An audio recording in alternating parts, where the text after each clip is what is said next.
Hey there, everybody. Welcome to my channel, The Magical Solution.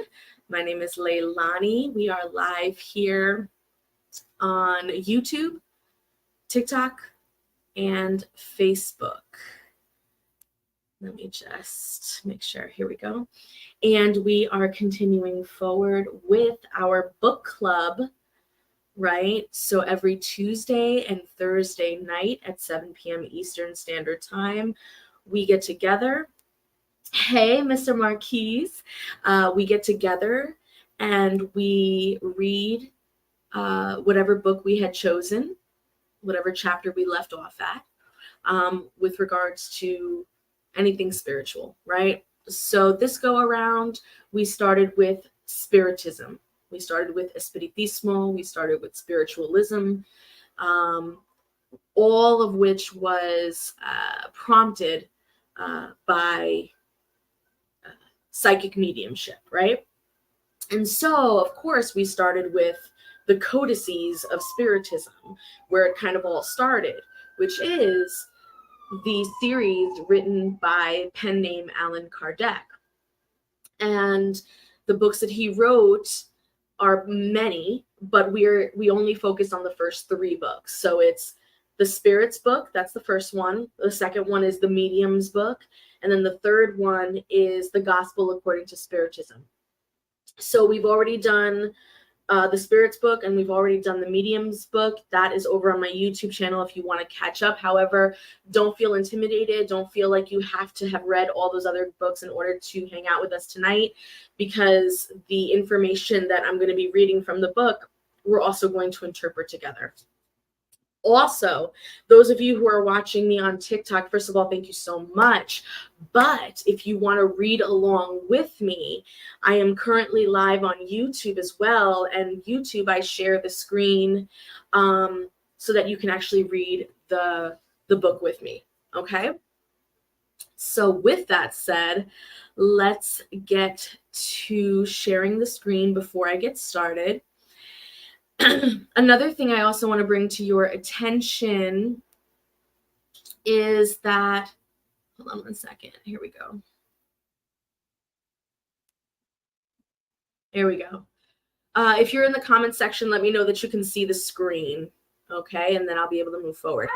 Now, this book club is really important for me and for my prospective students and just for people who are interested in these subjects as a whole. But I chose to do this because I myself am neurodivergent, and I know how difficult it is to really have to sit through and read very, very difficult spiritual texts written in very cryptic, esoteric languages and jargon of a different time and of a different place, right? And it can be very intimidating. So I wanted to do this book club to let you know that I'm in it with you. I'm going to read it with you, and I'm going to tell you about it, and I'm going to interpret it for you together. Okay? And we're going to ask questions and we're going to make it happen, right? All right. So we are still on book 3, The Gospel According to Spiritism. For those of you who are hanging out with us for the first time, the Gospel According to Spiritism is basically, in a nutshell, it is basically quotations from the Bible, and it's specifically quotations from Jesus or God himself. So like direct verbiage from Jesus and or God himself. And Spiritism takes those passages and interprets them through the lens of Spiritism. Okay, so we are on chapter 25 right now. The title of the chapter is Seek and You Shall Find. And the subcategories of this chapter are Help Yourself and Heaven Will Help You, Observe the Birds in the Sky, and Do Not Wear Yourself Out for the Possession of Gold.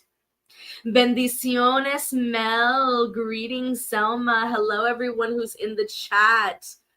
Awesome. Hello, everyone who's in TikTok. And by the way, questions are encouraged, whether those are questions about Spiritism as a whole, questions about the first 2 books that we read, questions about what we're reading tonight, psychic mediumship, Spiritismo, whatever. Post it. I will get to them towards the end, okay? All right, y'all. Let's get to it. Let's get to it. So help yourself and heaven will help you, right? So they're going to be quoting Matthew chapter 7, verse 7 through 11, okay? And it says, ask and it shall be given to you. Seek and you shall find. Knock at the door and it shall be opened to you. For whoever asks receives, and whoever seeks finds, and the door shall be open to the one who knocks. Also, who is the man among you who will give a stone to his son when he asks for bread? Or if he asks him for a fish, will you give him a serpent? If therefore you, being evil as you are, know how to give good things to your children, it is even more reasonable that your Father who is in heaven will give good things to those who ask him. From the earthly point of view, the maxim, seek and you shall find, is analogous to this one. Help yourself and heaven will help you, right? It is the principle of the law of labor, and consequently, the law of progress, because progress is the child of labor, not child labor. Don't get it twisted, the child of labor. And labor sets in motions the powers of intelligence. So during humankind's infancy, people applied their intelligence only to the search for nourishment, the means to shelter themselves from the inclemency of the weather, and to defend themselves against their enemies. However, God has given them more than to the animal, the incessant desire for something better. It is this desire that drives them to seek out means of improving their situation, which in turn leads them to discoveries, inventions, and to the perfecting of their sciences, because it is science that provides them with what they lack. Through their research, their intelligence expands and their morals become purified. The needs of the body are followed by the needs of the spirit. After physical nourishment, humans need spiritual nourishment. It is thus that humans pass from the primitive to the civilized. I hope y'all heard that, right? Now, this is a very loaded statement. After physical nourishment, humans need spiritual nourishment, and thus the human pass from primitive to civilized. This is loaded because it implies that your ability to contemplate spiritual things, your ability to desire more for yourself, this yearning that comes from a deeper place, is a character trait of a civilized person. And this I have to unfortunately disagree with, but I understand where it's coming from. And why I disagree with it is because in this day and age, when we talk about us here and now, right, it is really presumptuous to think that everyone has had their basic needs met. Call me crazy, but it is presumptuous to think that everyone has their needs met and therefore have the time to contemplate spiritual things, creative things, and because of that circumstance, are they not civilized? Are they not human enough? Are they not spiritual enough? No, of course that's not. Of course you would never deny them that. But the circumstance is, I got to work 3 jobs to pay for my kids. I don't have time. I go to school at night. I don't have time to be creative. I don't have time to think about God. I don't have time to think about spirituality, right? That's the reality. That's what we're in right now. And so I think it's really important for people to understand this statement and take it with a grain of salt. What they mean is, on the hierarchy of our needs, okay, we are looking at the idea of progress. We're looking at spiritual progress. And part of spiritual progress is making sure that our physical and materialistic needs and skills have been mastered and met. Okay? So if you don't have your emotions in check, if you don't know how to calm racing thoughts, if you don't know how to keep your mouth shut in a situation, if you don't know how to get food, if you don't have all of these things are part of mastering the physical realm, but also mastering the skill sets that you have gained in this physical place. Okay. And once you do that, that informs then your spiritual work. So it's just a natural progression. It's a natural step. That is what is being implied here. Okay. So please, please, please don't ever think that just because someone is in a circumstance that doesn't afford them the time to philosophize about these things does not mean that they don't have a good spirit, right? However, the progress that each person accomplishes individually during his or her lifetime is very little, even imperceptible for many. So how then could humankind progress without the pre-existence and re-existence of the soul? If souls departed every day never to return, humankind would be constantly renewing itself with primitive beings and having everything to do and everything to learn. Consequently, there would be no reason for humans to be more advanced today than in the early ages of the world, since with each birth, all intellectual labor would have to recommence.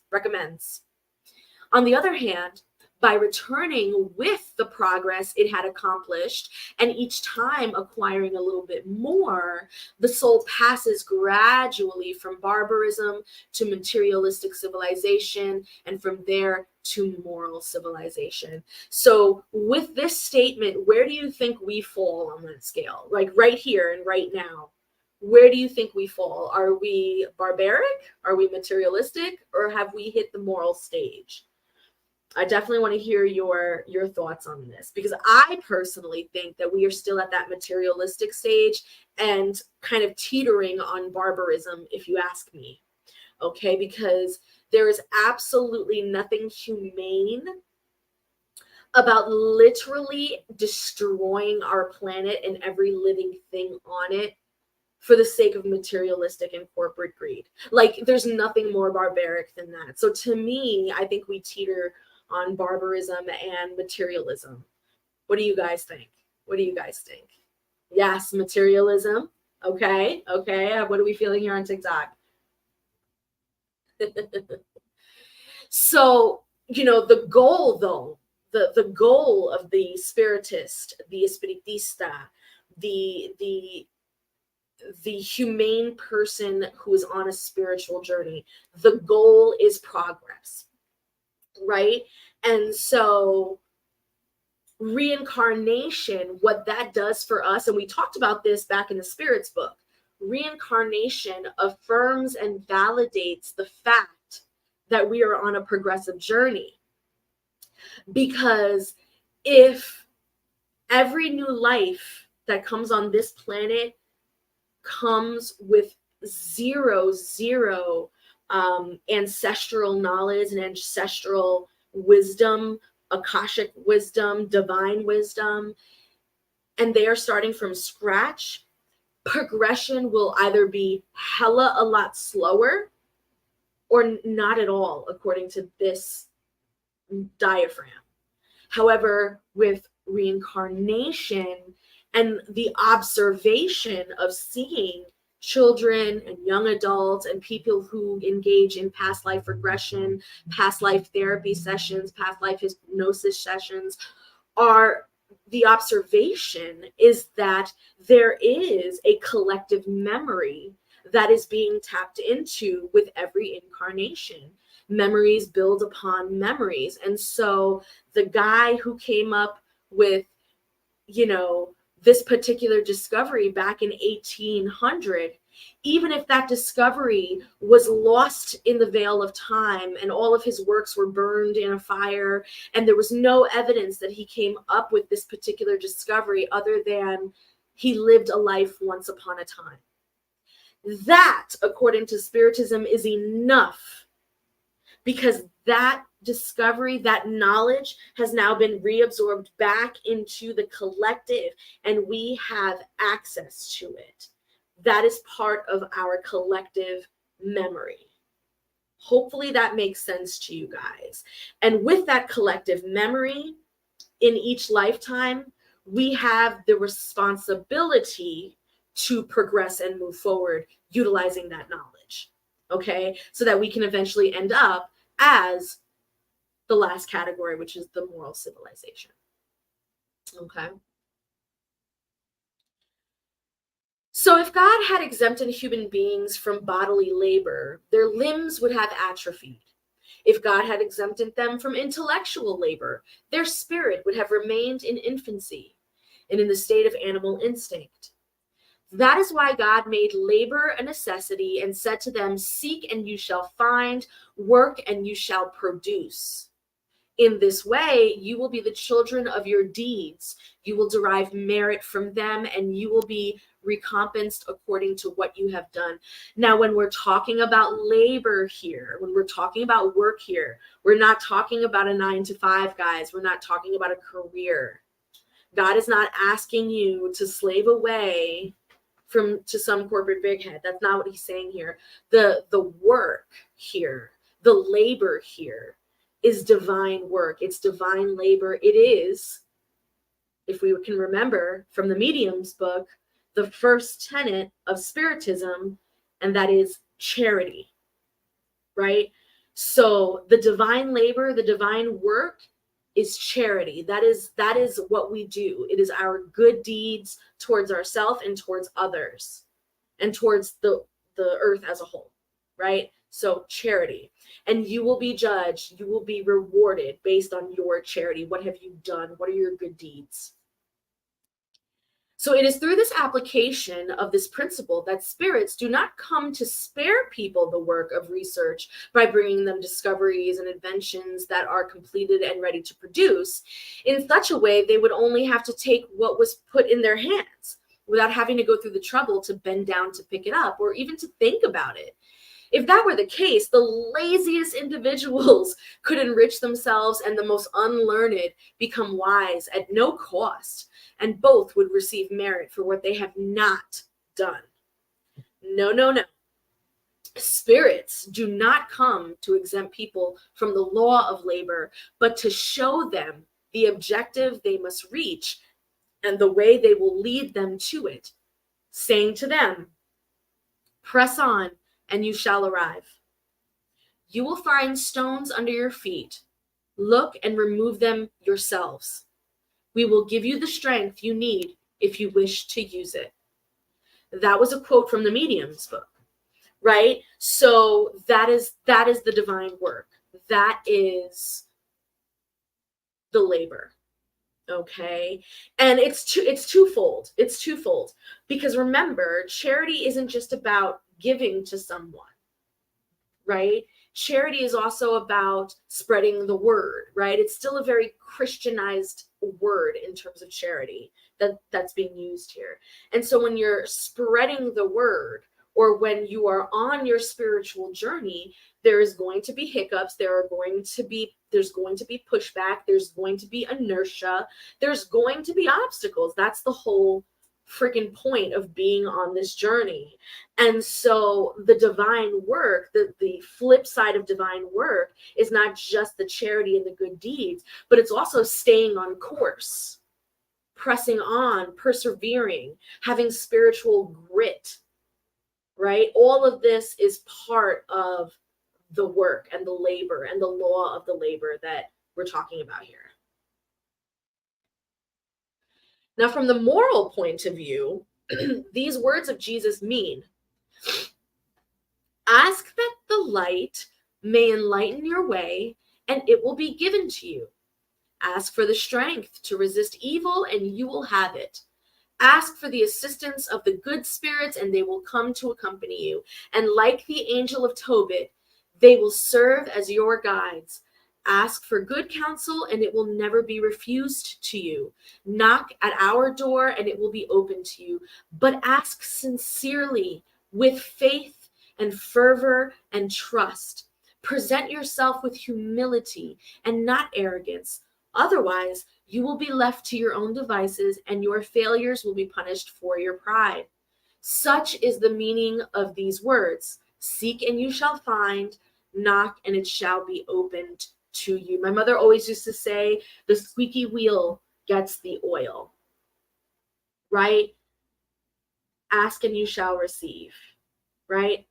Closed mouths do not get fed, right? So this is what we're talking about here. So now we're on the next subcategory, which is to observe the birds in the sky. Now we are going to be quoting Matthew chapter 6, verses 19 to 21 and verses 25 to 34. Do not accumulate treasures on the earth, where rust and worms corrupt them, where thieves unbury and steal them, but create treasures in heaven, where neither rust nor worms corrupt. For wherever your treasure is, there is your heart also. Thus, I say to you, do not be anxious about where you will find something to eat for the sustenance of your life, or where you will get the clothes to cover your body. If not more than food, is not life more than food, and the body more than clothing? Observe the birds in the sky. They neither sow nor reap, nor do they store anything in barns, but your heavenly Father feeds them. Are you not worth much more than they? And who among you, with all his effort, can increase his stature by 1 cubit? Moreover, why are you anxious about clothing? Observe how the lilies of the fields grow. They neither work nor spin. Nevertheless, I declare to you that Solomon, in all his glory, was ever dressed like one of them. Thus, if God has taken care to clothe in such manner an herb in the field, which exists today and tomorrow will be cast into the fire, how much more care will he take in clothing you, O men of little faith? Therefore, do not be anxious, saying, what will we eat? What will we drink? What will we wear? As do the pagans who seek after all these things, because your Father knows what you need. Therefore, seek first the kingdom of God and his righteousness, and all these things will be given to you in abundance. So do not be anxious for tomorrow will take care of itself. Each day has enough evil of its own. Ooh, that was a loaded quotation.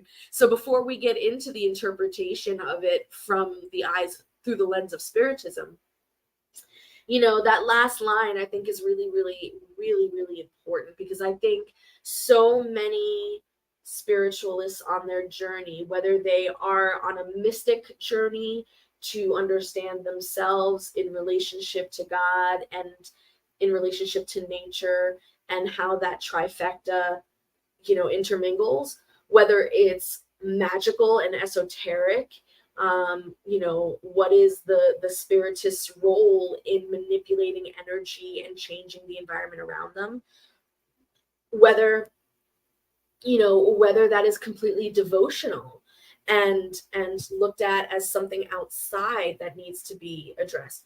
Whatever way you come into Spiritism, there is an anxiousness, an eagerness, an urgency that sort of runs through our veins, right? Especially if we come into these practices very young, like, in our pre-teens, early teens, right? Like, Tell me that it wasn't exciting for you when you casted your first spell. Tell me it wasn't exciting for you when you went to a spiritual service and had your first very revelatory and an epiphany experience in that space. You know, we all go through it, and then we crave more and we want to achieve it as fast as humanly possible, right? But what Spiritism is all about, it's about the journey, because the reincarnation is unavoidable. Okay, we're going to be coming back. There's no need to rush, baby. There's no need to rush. Everyone will get there in their time, right? And so allow tomorrow to be tomorrow. Allow the past to be let go. Allow yourself to be in this present moment. Now, this second half of the sentence where it says each day has enough evil of its own, you know, in sort of feeding off of this idea of being a young practitioner, jumping in, being really impatient, being really excited to, you know, move forward in the journey as fast as possible. There's also this need to want to ignore instruction, ignore sound advice from experienced practitioners, because the adrenaline rush that you get from experiencing your own power, you know, the empowerment that you imbue within yourself because of these actions, can oftentimes lead to a lot of pride, and it can lead to a lot of people just sort of doing the thing, you know, head first. The train is going, no one's checking, you know. And this is where the elders will say, and my father used to say this all the time. He used to say, Leilani, life is fucking hard. Life is suffering. The goal is to make as little mistakes as possible, because mistakes are nothing more than your own choices fucking up your situation, and now you have to clean up the mess of your own fucking choices, and it's annoying and it's avoidable. So the goal is to avoid making mistakes. And the best way to do that, and this is what my father used to say, the best way to do that is to listen to people who have done the mistake already. Listen to the people who have done the mistake already.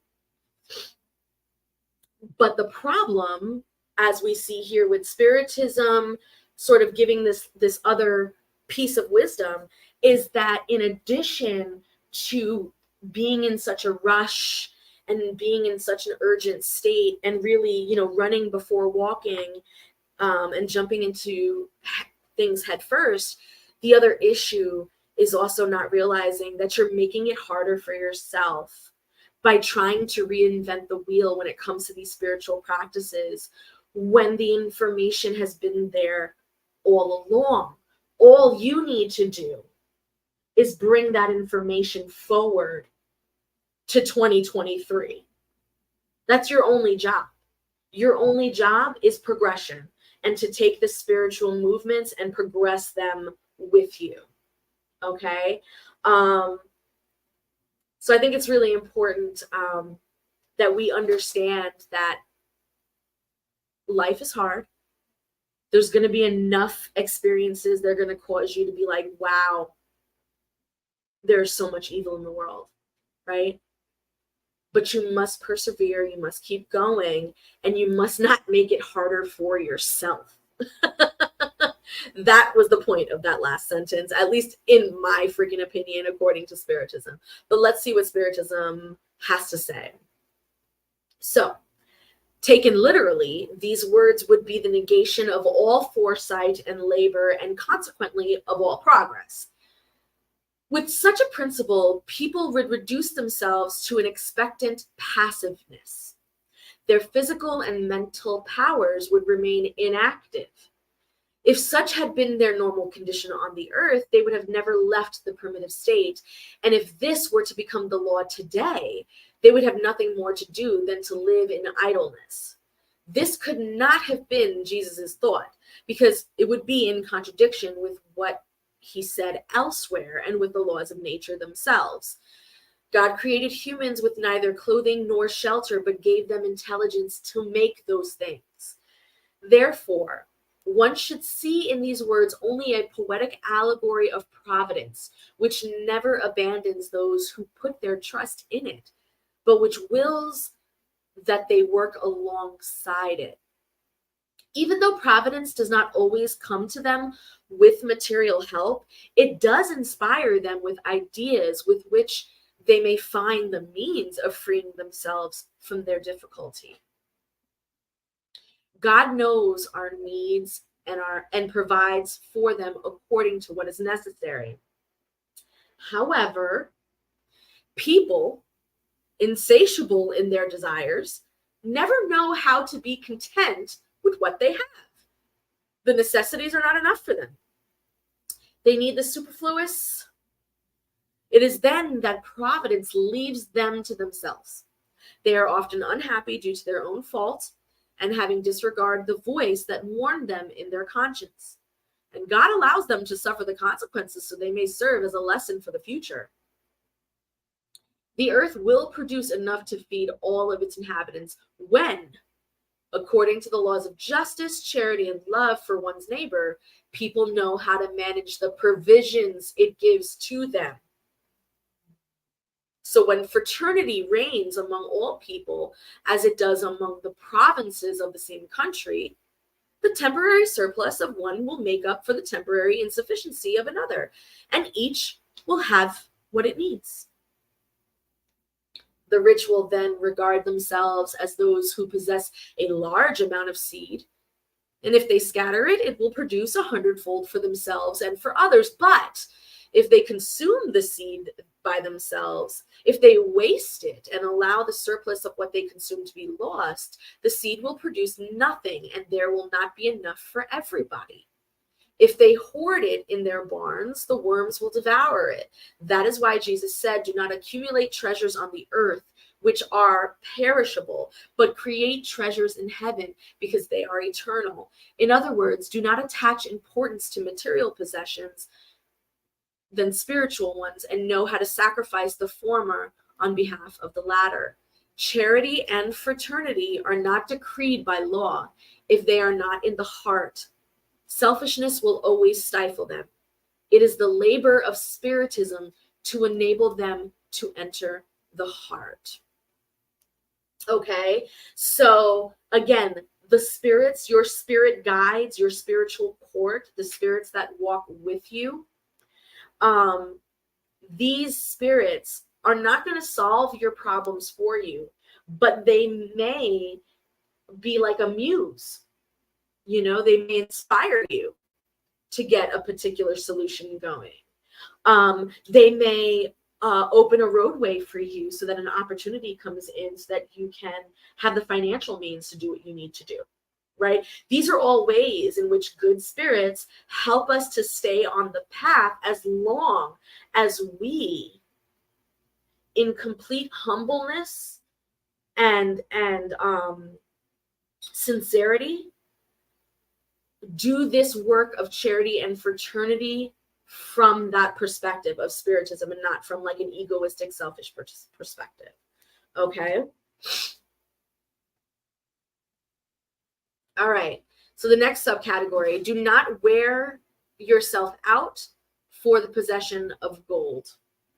Okay. So we are going to quote Matthew chapter 10, verse 9 through 15. Do not wear yourself out for the possession of gold or silver or any other coins in your purse. Do not prepare a bag for your journey, or 2 cloaks or shoes or staff, for those who work deserve to be fed.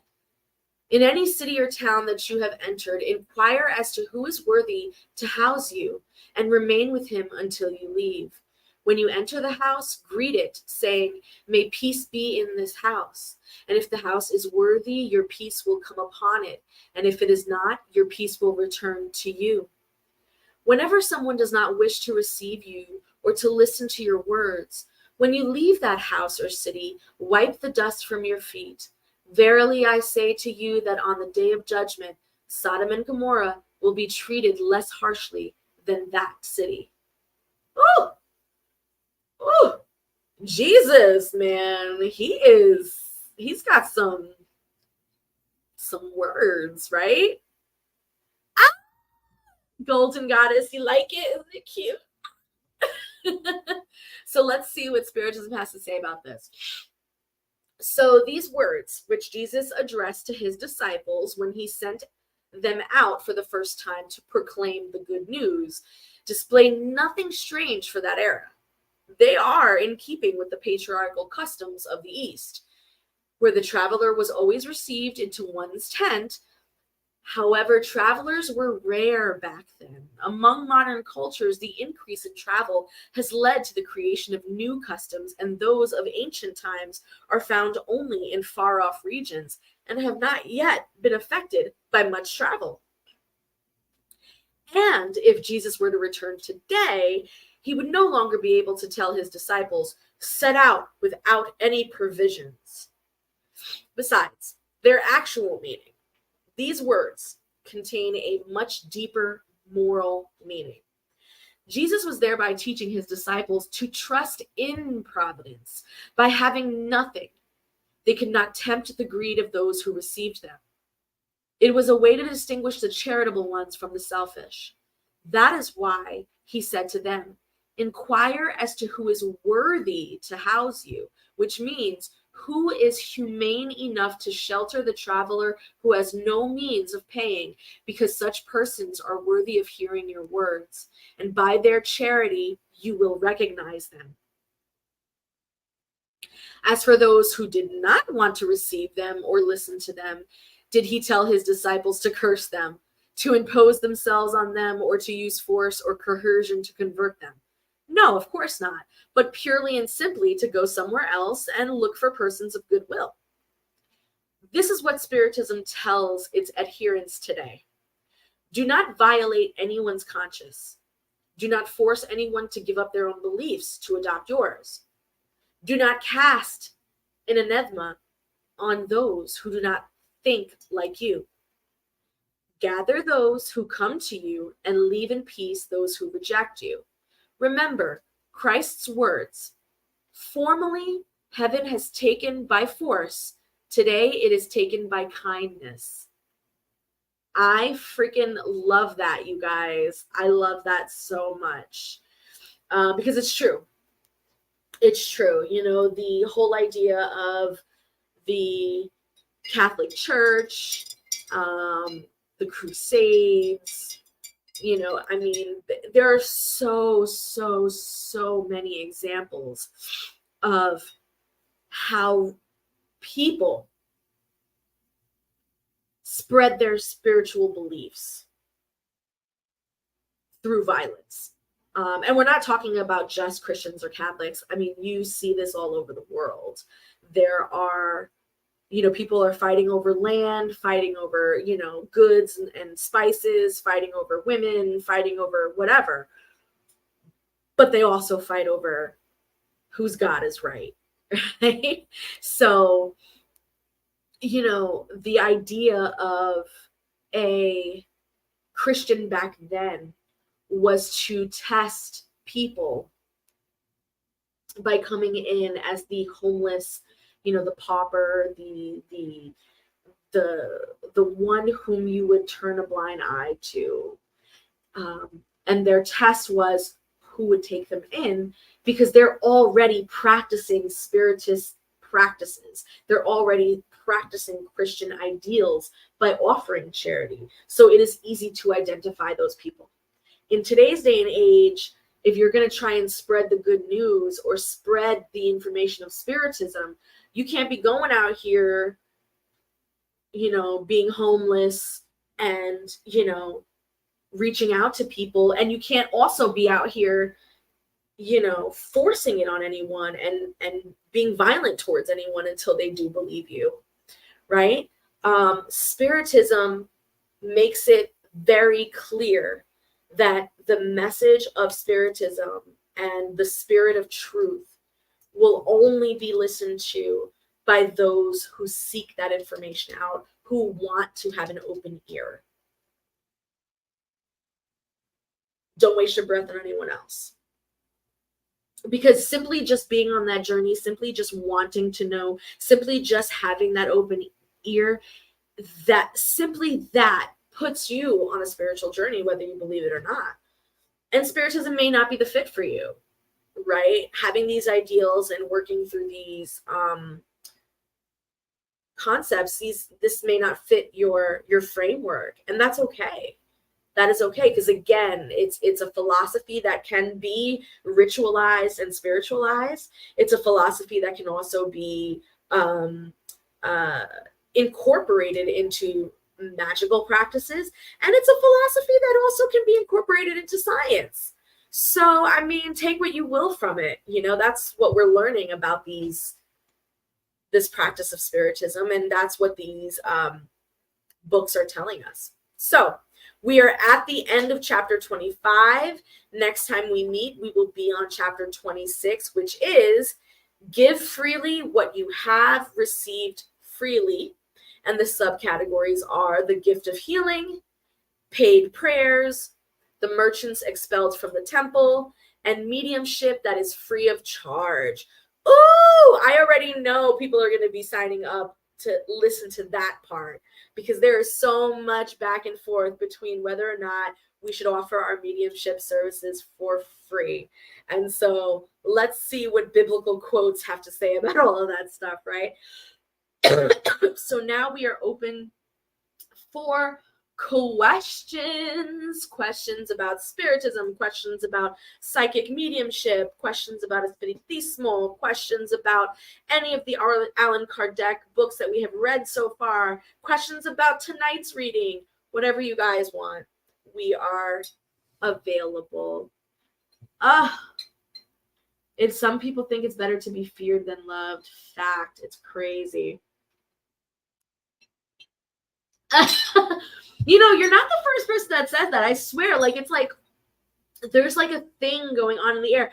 And it's funny because I was writing a blog for my website, and I'm getting into this whole thing about, like, you know, charity and fraternity and all this stuff, and then boom, I come on tonight only to read a chapter entirely about that. So yeah, man, divine synchronicities, I think it is, divine timing, all that stuff. It's beautiful. I'm going to unshare the screen so that I can come back. Hello. So it is question time. What do you guys got for me?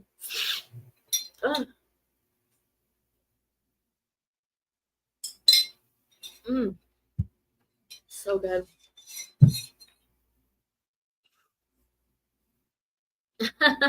So while I'm waiting for you guys to gather your thoughts and whatnot, just a quick reminder, I am still taking students for the spiritual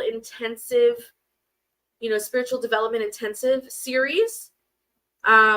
Each class can be taken separately, or you can purchase the entire series as a whole. There are benefits to both ways, and I highly suggest you read more about it on my website. So these books that we are reading, and the reason why we started with these particular books is because I would like to also give a nice foundational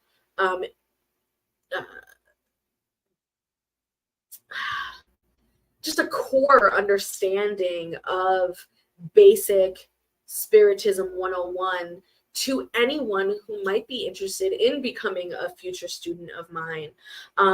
Because I think a lot of people feel like there is a prerequisite, you know, like you need to come to the table with some basis of knowledge. And the truth is, you're 100% right. You know, a college professor does not want to have to explain basic addition to someone. They've done that work already. They've gotten to the point of being a college professor so that they can speak to students that are of mathematical intelligence, right? So they're not sitting here explaining the basics. And so I agree with you. Those of you who are joining to really get that foundational knowledge of Spiritism and you want to read these books before you join the classes, kudos to you. Kudos to you. But don't feel like you can't join just because you don't have this information. There are plenty of students that have graduated already who have never picked up an Allan Kardec book or any type of Spiritism book. And they made it out just fine, right? Because we cover all of those things. We talk about all of those things within the series anyway, okay? How are we doing? How are we doing? All right, well, thank you guys so much for joining me tonight. I hope to see you all next Tuesday for our book club. In the meantime, this Sunday, we are going to be interviewing the author Sally Crow. She is the author of Elemental Witchcraft and Spirit Speaker, A Medium's Guide to Death and Dying. And we are going to be talking with her Sunday night, right? And then Monday of this week is going to be exactly 1 week away from the very first Spiritism Development Intensive class starting, right? So you'll have 1 week left to register starting Monday, okay? So hopefully I'll see you guys next Tuesday. Oh, you too, my darling. Mwah, love you, love you, love you.